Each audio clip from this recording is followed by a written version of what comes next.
सर्वांचं पुन्हा एकदा स्वागत। आदिशक्ती संत मुक्ताई पालखीचं बुलढाणा जिल्ह्यामध्ये आगमन झालंय। जवळपास आठवडाभर पालखीचा मुक्काम बुलढाणा जिल्ह्यात असतो।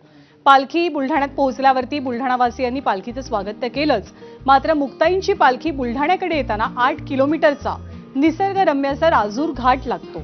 डोळ्यांचं पारणं फेडणारा हा देखावा असून निसर्ग आणि भक्तीचा अनोखा संगम इथे अनुभवता येतो। 600 किलोमीटर पायी प्रवास करत ही पालखी पंढरपूरला पोहोचणार असून 30 दिवस पालखीतली सगळी मंडळी वारकरी पायी चालतात। राजूर घाटातनं टिपलेली ही ड्रोनची दृश्य खास एबीपी माझाच्या प्रेक्षकांसाठी।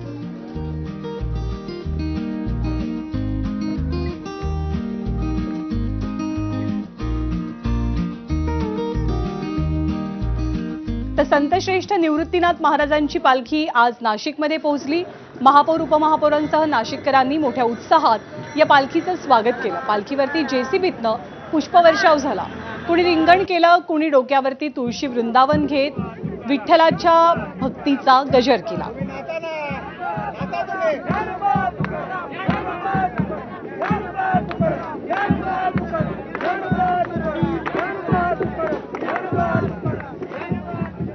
तर बुलढाणा जिल्ह्यातल्या शेगावमधनं प्रस्थान ठेवलेली संत गजानन महाराजांची पालखी भक्तिभावानं पंढरपूरच्या दिशेनं मार्गस्थ होते। विदर्भातनं मराठवाड्यात प्रवेश करताच हिंगोली जिल्ह्यात पालखीचं उत्साहात स्वागत झालं। यंदाच्या वर्षी पालखीत सुमारे 700 वारकरी सहभागी झालेत। 33 दिवसांचा प्रवास करून 750 किलोमीटरचा पायी प्रवास करून ही पालखी पंढरपूरमध्ये विठुरायाच्या चरणी लीन होणार आहे। श्री गजानन नमो नमः, जय गजानन नमो